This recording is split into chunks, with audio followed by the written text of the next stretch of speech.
سلام منصور صاحب، ابتدا یک معرفی کوتاه برای هموطنان داشته باشیم و در رابطه به این که شما دیروز وارد میدان نشدین و دلیلش از زبان شما بشنوه هموطنان. سلام خدمت شما، خدمت هموطنان عزیز. دیگه منصور سروری هستم، عضو تیم ملی کورش افغانستان.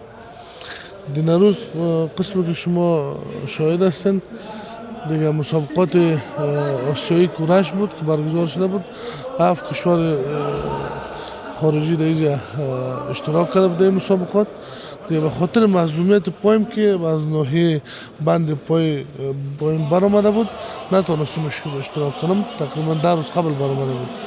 دیگه باز امروز کشتی کمربندی رستمی است، اصلا کشتی ترکمنی میگیره که بند بغل میگیم ما.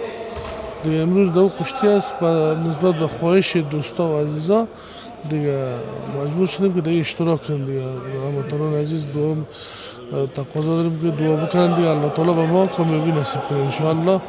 دیگه پای پلاستر کردیم، توکل به الله دیگه. با وجودی که پاتون مصدوم است به خاطر وطن و به خاطر هموطنا و علاقمنداتون وارد میدان میشین، چه گفتنی دارین برای وطندارا؟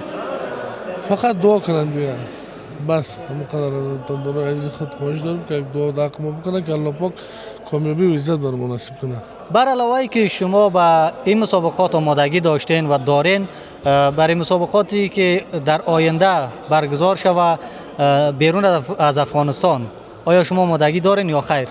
بله ها، اصلا هدف ما مسابقات مهمی که در امسال برگزار میشه مسابقات المپیک است که در سال 2026 در کشور ژاپن در شهر توکیو برگزار میگرده.